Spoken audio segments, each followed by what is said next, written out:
Bonsoir à tous et bienvenue sur D8 d'un voyage au bout de la nuit. Est-ce que vous m'avez suivi avant les jours qui ont précédé maintenant? J'espère, parce que sinon vous allez avoir du mal à suivre la suite de Germinal de Zola. Voilà, en plus j'en étais à une partie qui parlait beaucoup de chiffres, d'argent, partie financière. Voilà, et donc, je vais continuer cette partie. J'espère que ça va vous plaire, que vous êtes contents, que vous êtes bien dans votre canapé, dans votre lit, ou au réveil devant... Je parle énormément là pour dire très peu, mais vous pouvez réagir sur Facebook et sur Twitter avec le hashtag VBN. Voilà, je continue donc Germinal de Zola. Monsieur Grégoire, auquel on conseillait de vendre, lorsque ce cours d'1 million fut atteint, s'y était refusé de son air souriant et paterne. 6 mois plus tard, une crise industrielle éclatait. Le denier retombait à 600 000 francs, mais il souriait toujours, il ne regrettait rien, car les Grégoire avaient maintenant une foi obstinée en leur mine. Ça remonterait, Dieu n'était pas si solide. Puis, à cette croyance religieuse, se mêlait une profonde gratitude pour une valeur qui, depuis un siècle, nourrissait la famille à ne rien faire. C'était comme une divinité à eux que leur égoïsme entourait d'un culte, la bienfaitrice du foyer, les berçant dans leur grand lit de paresse, les engraissant à leur table gourmande, de père en fils, cela durait. Pourquoi risquer de mécontenter le sort en doutant de lui?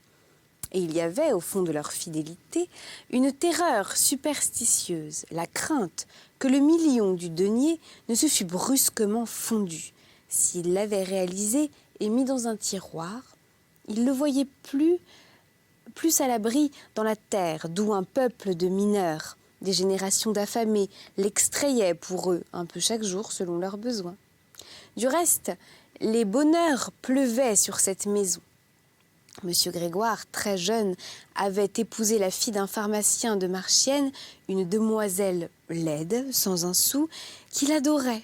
Il l'adorait et qui lui avait tout rendu en félicité. Elle s'était enfermée dans son ménage, extasiée devant son mari, n'ayant d'autre volonté que la sienne. Jamais des goûts différents ne les séparaient. Un même idéal de bien-être confondait leurs désirs et ils vivaient ainsi depuis 40 ans de tendresse et de petits soins réciproques. C'était une existence réglée, les 40 000 francs mangés sans bruit, les économies dépensées pour Cécile, dont la naissance tardive avait un instant bouleversé le budget. Aujourd'hui encore, ils contenaient chacun de ses caprices, un second cheval, 2 autres voitures, des toilettes venues de Paris. Mais ils goûtaient là une joie de plus. Ils ne trouvaient rien de trop beau pour leur fille, avec une telle horreur personnelle de l'étalage qu'ils avaient gardé les modes de leur jeunesse. Toute dépense qui ne profitait pas leur semblait stupide. Brusquement, la porte s'ouvrit et une voix cria « Eh ben quoi donc, on déjeune sans moi ?» C'était Cécile. Au saut du lit, les yeux gonflés de sommeil, elle avait simplement relevé ses cheveux et passé un peignoir de laine blanche. « Mais non, dit la mère, tu vois qu'on t'attendait, hein? Ce vent a dû t'empêcher de dormir, pauvre mignonne. » La jeune fille la regarda très surprise. « Il a fait du vent. J'en sais rien, j'ai pas bougé de la nuit. » Alors, cela leur sembla drôle. Tous les 3 se mirent à rire, et les bonnes qui apportaient le déjeuner éclatèrent aussi. Tellement l'idée que mademoiselle avait dormi d'un trait ces 12 heures égayait la maison. La vue de la brioche acheva d'épanouir les visages. « Comment? Elle est donc cuite ?» répétait Cécile. « En voilà une attrape qu'on me fait. Ah ouais, d'accord, ça y est. En voilà une attrape qu'on me fait. C'est ça qui va être bon, tout chaud dans le chocolat. » Ils s'attablaient enfin, le chocolat fumait dans les bols, on ne parla longtemps que de la brioche. Mélanie et Honorine restaient, donnaient des détails sur la cuisson, les regardaient se bourrer, les lèvres grasses en disant que c'était un plaisir de faire un gâteau quand on voyait les maîtres le manger si volontiers. Mais les chiens aboyèrent violemment. On crut qu'ils annonçaient la maîtresse de piano qui venait de Marchiennes le lundi et le vendredi. Il venait aussi un professeur de littérature. Toute l'instruction de la jeune fille s'était ainsi faite à la piolaine, dans une ignorance heureuse, dans des caprices d'enfant, jetant le livre par la fenêtre dès qu'une question l'ennuyait.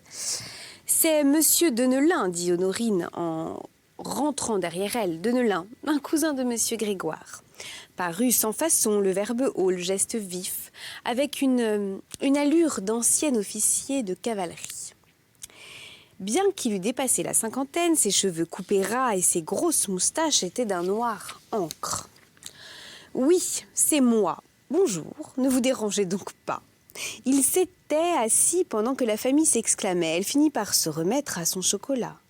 « Est-ce que... tu as quelque chose à me dire ?» demanda M. Grégoire. « Oh non, rien du tout, » se hâta de répondre Deneulin. « Je suis sorti à cheval pour me dérouiller un peu, et comme je passais devant votre porte, j'ai voulu vous donner un petit bonjour. » Cécile le questionna sur Jeanne et sur Lucie, ses filles. Elles allaient parfaitement. La première ne lâchait plus la peinture, tandis que l'autre, l'aînée, cultivait sa voix au piano du matin au soir. Et il y avait un tremblement léger dans sa voix, un malaise qui dissimulait sous les éclats de sa gaieté. Monsieur Grégoire reprit. « Et tout marche-t-il bien à la fosse ? » Dame, je suis bousculée avec les camarades par cette saleté de crise. Nous payons les années prospères, on a trop bâti d'usines, trop construit de voies ferrées, trop immobilisé de capitaux en vue d'une production formidable. Et aujourd'hui, l'argent d'or, on n'en trouve plus pour faire fonctionner tout ça. Bon, heureusement, rien n'est désespéré, je m'en tirerai quand même. Comme son cousin, il avait eu en héritage un dernier des mines de Montsou. Un denier, pas du tout un dernier. Donc, comme son cousin, il avait eu en héritage un denier des mines de Montsou. Mais lui, ingénieur entreprenant, tourmenté du besoin d'une royale fortune, s'était hâté de vendre lorsque le denier avait atteint le million. Depuis des mois, il mûrissait un plan. Sa femme tenait d'un oncle la petite concession de Vandame où il n'y avait d'ouverte que de fosses. Jean Barthe et Gaston Marie, dans un tel état d'abandon, avec un matériel si défectueux que l'exploitation en couvrait à peine les frais. Or, il rêvait de réparer Jean Barthe. Voilà, donc renouveler la machine et d'élargir le puits afin de pouvoir descendre davantage en ne gardant Gaston Marie que pour l'épuisement. On devait, disait-il, trouver là de l'or à la pelle. L'idée était juste. Seulement, le million y avait passé et cette damnée crise industrielle éclatait au moment où de gros bénéfices allaient lui donner raison. Du reste, mauvais administrateur d'une bonté brusque avec ses ouvriers, il se laissait piller depuis la mort de sa femme, lâchant aussi la bride à ses filles, dont l'aînée...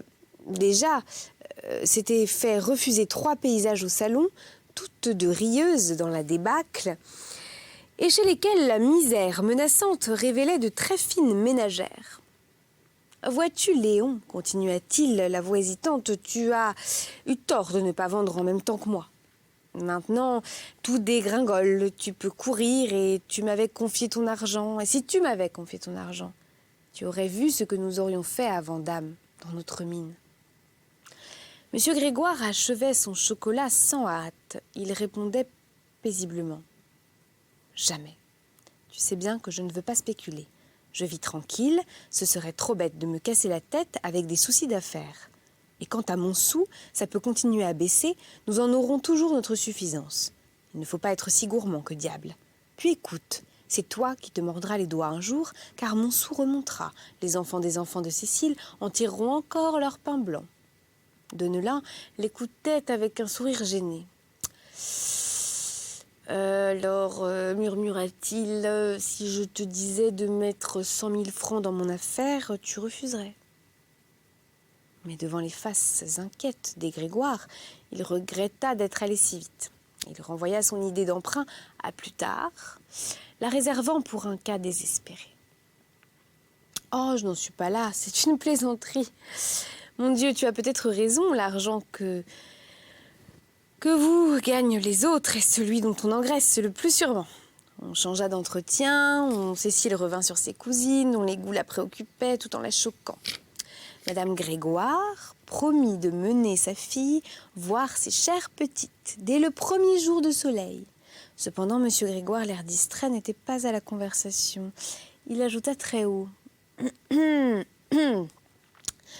Moi, si j'étais à ta place, je ne m'entêterais pas davantage. Je traiterais avec Montsou. Ils en ont une belle envie. Tu retrouverais ton argent. Il faisait allusion à la vieille haine qui existait entre la concession de Montsou et celle de Vandame. Malgré la faible importance de cette dernière, sa puissante voisine enrageait de voir, enclavée dans ses 67 communes, cet lieu carré qui ne lui appartenait pas, et après avoir essayé vainement de la tuer, elle complotait de l'acheter à bas prix lorsqu'elle râlerait. La guerre continuait sans trêve. Chaque exploitation arrêtait ses galeries à 200 mètres les unes des autres. C'était un duel au dernier sang. Bien que les directeurs et les ingénieurs eussent entre eux des relations polies. Les yeux de Deneulin avaient flambé. « Jamais !» cria-t-il à son tour. « Tant que je serai vivant, Montsou n'aura pas Vandame. J'ai dîné jeudi chez Hennebeau et je l'ai bien vu tourner autour de moi. Déjà l'automne dernier, quand les gros bonnets sont venus à la régie, ils m'ont fait toutes sortes de mamours. Oui, je les connais, ces marquis et ces ducs, ces généraux et ces ministres. Des brigands qui vous enlèveraient jusqu'à votre chemise à la corne d'un bois. » Il ne tarissait plus. D'ailleurs, Monsieur Grégoire ne défendait pas la régie de Montsou, les 6 régisseurs institués par le traité de 1760, qui gouvernaient despotiquement la compagnie, et dont les 5 survivants, à chaque décès, choisissaient le nouveau membre parmi les actionnaires puissants et riches. L'opinion du propriétaire de la Piolaine manquait de mesure dans leur amour exagéré de l'argent. Mélanie était venue desservir la table dehors, les chiens se remirent à aboyer et Honorine se dirigeait vers la porte lorsque Cécile, que la chaleur et la nourriture étouffaient, quitta la table. « Non, laisse, ça doit être pour ma leçon. » Deneulin, lui aussi, s'était levé. Il regarda sortir la jeune fille, lui demanda en souriant « Eh bien, et ce mariage avec le petit Négrel ?» « Il n'y a rien de fait, dit Madame Grégoire, une idée en l'air, il faut réfléchir. » Sans doute, continua-t-il avec un rire de gaillardise, je crois que le neveu et la tante. Ce qui me renverse, c'est que ce soit Madame Hennebeau qui se jette ainsi au cou de Cécile. Mais Monsieur Grégoire s'indigna. Une dame si distinguée et de 14 ans plus âgée que le jeune homme, c'était monstrueux. Il n'aimait pas qu'on plaisantât sur des sujets pareils. Deneulin, riant toujours, lui serra la main et partit. « Ce n'est pas encore ça, » dit Cécile qui revenait. « C'est cette femme avec ses 2 enfants. Tu sais, maman, la femme de mineur que nous avons rencontrée. Faut-il les faire entrer ici ?» On hésita. Était-il très sale ? Non, pas trop. Et ils laisseraient leurs sabots sur le perron. Déjà, le père et la mère s'étaient allongés au fond des grands fauteuils. Ils y digéraient. La crainte de changer d'air acheva de les décider. « Faites entrer Honorine. » Alors la Maheude et ses petits entrèrent, glacés, affamés, saisis d'un effarement peureux, en se voyant dans cette salle où il faisait si chaud et qui sentait si bon la brioche. Dans la chambre restée close, les persiennes avaient laissé glisser peu à peu des barres grises de jour, dont l'éventail se déployait au plafond, et l'air enfermé s'alourdissait, tous continuaient leur somme de la nuit. Léonore et Henri, au bras l'un de l'autre, Alzire, la tête renversée, appuyée sur sa bosse, tandis que le père Bonnemort, tenant à lui seul le lit de Zacharie et de Jeanlin, ronflait la bouche ouverte. Pas un souffle ne venait du cabinet où la Maheude s'était endormie en faisant téter Estelle, la gorge coulée de côté, sa fille en travers du ventre, gorgée de lait, assommée elle aussi, et s'étouffant dans la chair molle des seins. Le coucou en bas sonna 6 heures. On entendit le long des façades du coron, des bruits de portes, puis des claquements de sabots. Sur le pavé des trottoirs, c'étaient les cribleuses qui s'en allaient à la fosse et le silence retomba jusqu'à 7 heures. Alors, des persiennes se rabattirent, des bâillements et des toux vinrent à travers les murs. Longtemps, un moulin à café grinça sans que personne s'éveillât encore dans la chambre. Mais brusquement, un tapage de gifles et de hurlements au loin fit se dresser Alzire. Elle eut conscience de l'heure, elle courut pieds nus secouer sa mère. Oh, « Maman, maman, maman, il est tard! Toi qui as une course, prends garde, tu vas écraser Estelle !» Et elle sauva l'enfant, à demi étouffé sous la coulée énorme des seins. « Sacré bon sort !» bégayait la Maheude en se frottant les yeux. « On est si échinés qu'on dormirait tout le jour. Habille Léonore et Henri, je les emmène. Et tu garderas Estelle. Je ne veux pas la traîner, crainte qu'elle ne prenne du mal par ce temps de chien. » Elle se lavait à la hâte, elle passa un vieux jupon bleu, son plus propre, et un caraco de laine grise auquel elle avait posé 2 pièces la veille. « Et de la soupe, sacré bon sort !» murmura-t-elle de nouveau. Pendant que sa mère descendait, bousculant tout, Alzire retourna dans la chambre où elle emporta Estelle qui s'était mise à hurler.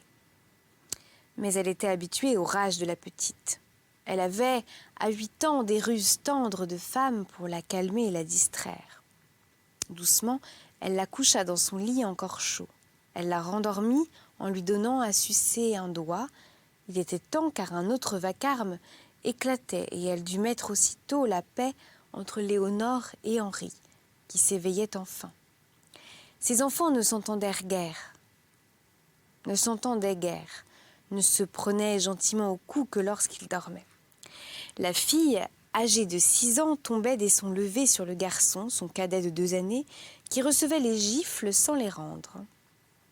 Tous deux avaient la même tête trop grosse et comme soufflée, ébouriffée de cheveux jaunes. Il fallut qu'Alzire tirât sa sœur par les jambes en la menaçant de lui enlever la peau du derrière, puis ce furent des trépignements pour le débarbouillage, et à chaque vêtement qu'on leur passait, on évitait d'ouvrir les persiennes afin de ne pas troubler le sommeil du père Bonnemort.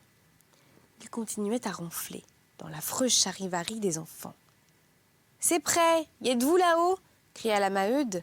Elle avait rabattu les volets, secoué le feu, remis du charbon. Son espoir était que le vieux n'eût pas englouti toute la soupe. Mais elle trouva le poêlon torché. Elle fit cuire une poignée de vermicelle qu'elle tenait en réserve depuis 3 jours. On l'avalerait à l'eau, sans beurre. Il ne devait bien rien rester de la lichette de la veille. Et elle fut surprise de voir que Catherine, en préparant les briquets, avait fait le miracle d'en laisser gros comme une voie. Seulement, cette fois, le buffet était bien vide. Rien, pas une croûte, pas un fond de provisions, pas un os à ronger. Qu'allait-il devenir si Maigrat s'entêtait à leur couper le crédit, et si les bourgeois de la Piolaine ne lui donnaient pas 100 sous? Quand les hommes et la fille reviendraient de la fosse, il faudrait pourtant manger. Car on n'avait pas encore inventé de vivre sans manger, malheureusement. « Descendez-vous à la fin » cria-t-elle en se fâchant, « je devrais être partie. » Lorsqu'Alzire et les enfants furent là, elle partagea le vermicelle dans 3 petites assiettes. Elle, disait-elle, n'avait pas faim, bien que Catherine eût déjà passé de l'eau sur le marc de la veille. Elle en remit une seconde fois et avala 2 grandes chopes d'un café tellement clair qu'il ressemblait à de l'eau de rouille. Ça la soutiendrait tout de même. « Écoute, répétait-elle à Alzire, tu laisseras dormir ton grand-père. Tu veilleras bien à ce que Estelle ne se casse pas la tête. Si elle se réveillait, si elle gueulait trop, tiens, voici un morceau de sucre. Tu le ferais fondre. Tu lui en donnerais des cuillerées. Je sais que tu es raisonnable et que tu ne le mangeras pas. Et l'école, maman? L'école, eh bien, ce sera pour un autre jour. J'ai besoin de toi. Et la soupe, veux-tu que je la fasse si tu rentres tard? Ah, la soupe, non, non, non, attends-moi. Alzire, d'une intelligence précoce de fillette infirme, savait très bien faire la soupe. Elle dut comprendre, n'insista point. Maintenant, le coron entier était réveillé. Des bandes d'enfants s'en allaient à l'école, avec le bruit traînard de leurs galoches. 8 heures sonnèrent, un murmure croissant de bavardage montait à gauche chez Levaque. La journée des femmes commençait autour des cafetières, les poings sur les hanches, les langues tournant sans repos comme les meules d'un moulin. Une tête flétrie aux grosses lèvres, au nez écrasé, vint s'appuyer contre une vitre de la fenêtre en criant. Et on saura la prochaine fois en criant quoi? C'est très, voilà, marrant. Bon, écoutez, je vous souhaite une belle nuit. Je vous embrasse très fort. Voilà, à bientôt.